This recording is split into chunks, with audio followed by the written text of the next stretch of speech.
آسیب زدہ گھر۔ یہ کہانی ہے مصباح کی۔ مصباح کہتی ہیں، ہم لوگ کراچی کے رہنے والے ہیں۔ آج میں اپنی زندگی کی وہ خوفناک حقیقت بتانے جا رہی ہوں جس نے ہمارے گھر کو کئی مہینوں تک جہنم بنا دیا تھا۔ یہ واقعہ ہے آج سے 10 سال پہلے کا۔ میرے شوہر عمر کی نئی نوکری لگی تھی۔ ان کا دفتر بہت دور تھا۔ انہیں گھر سے کافی دور تک جانا پڑتا تھا۔ سردیوں میں اتنا سفر کرنا ان کے لیے مشکل ہو جاتا تھا، تو وہ کہنے لگے کیوں نہ دفتر کے قریب ہی کوئی گھر لے لیا جائے۔ میں نے کہا ٹھیک ہے، اگر مناسب مل جائے تو دیکھ لیتے ہیں۔ چند دن بعد انہیں 3 تروار کے علاقے میں ایک گھر ملا۔ علاقہ تو مشہور اور بہت پر رونق تھا، لیکن گھر بہت پرانا اور عجیب سا سنسان لگ رہا تھا۔ پہلی نظر میں ہی میرے دل میں ایک انجانا سا خوف بیٹھ گیا، مگر میں خاموش رہی۔ عمر کی آسانی کو دیکھتے ہوئے میں نے ہاں کر دی۔ جب ہم سامان شفٹ کر رہے تھے تو آس پاس کی عورتیں اور چند مرد ہمیں حیرت بھری نظروں سے دیکھ رہے تھے، ایسے جیسے ہم کوئی خطرناک غلطی کر رہے ہوں، لیکن میں نے اس پر زیادہ غور نہیں کیا۔ رات کے 12 بجے کے قریب سب سو گئے۔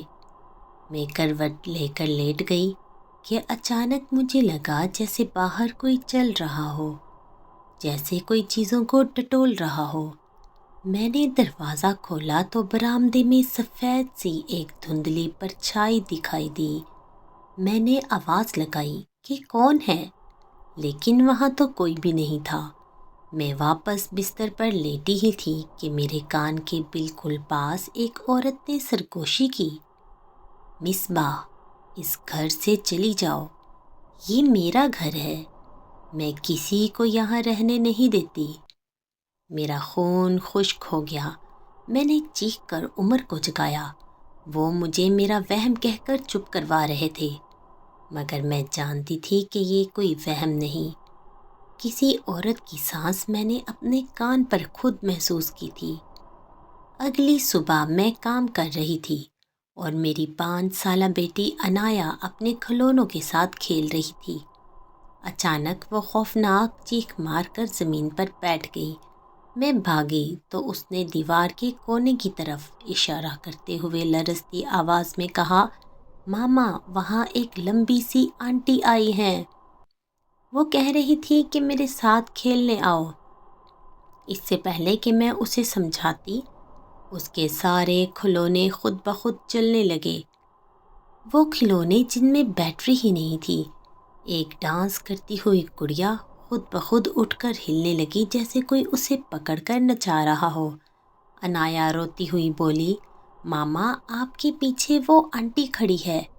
جب میں نے پلٹ کر دیکھا تو وہاں کوئی بھی نہیں تھا، مگر ہوا برف کی طرح سرد ہو چکی تھی۔ شام کو عمر آئے تو وہ سب ہمارا وہم کہہ کر ٹالتے رہے۔ پھر وہ ڈرائنگ روم میں پردے لگا رہے تھے جب انہوں نے اچانک میری آواز سنی، یہ والا پردہ پکڑاؤ، نہیں وہ والا پکڑاؤ۔ مگر میں تو عنایا کے ساتھ اندر تھی۔ عمر حیران ہو کر بولے، ابھی تو تم میرے پیچھے کھڑی تھی۔ میں نے کہا میں یہاں سے باہر نکلی ہی نہیں۔ اسی لمحے عمر نے دیکھا کہ ایک عورت ڈرائنگ روم کے دروازے سے نکل کر برآمدے میں غائب ہو گئی۔ وہ فوراً ڈر کر بولے، مصباح، اندر دیکھو، کوئی عورت گئی ہے۔ عنایا پھر چلا رہی تھی، ماما، وہی آنٹی آئی تھی، بہت لمبی، بال زمین تک، سفید آنکھیں۔ اگلی رات عمر نے موبائل ریکارڈنگ پر لگا دیا۔ صبح جب دیکھا تو موبائل خود کسی نے آف کر دیا تھا، جبکہ موبائل کی بیٹری ابھی باقی تھی۔ ویڈیو چلائی تو دیکھا سب سے پہلے معمول کے مطابق، پھر ایک کونے میں تیز سفید روشنی، پھر ایک لمبا سا سایہ، اور آخر میں ہاتھ آگے بڑھ کر موبائل بند کر رہا ہے کوئی۔ عمر کے ہوش اڑ گئے۔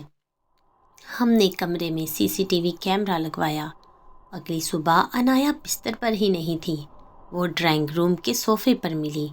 اس کے اوپر ایک پردہ کسی نے محبت سے اڑا رکھا تھا۔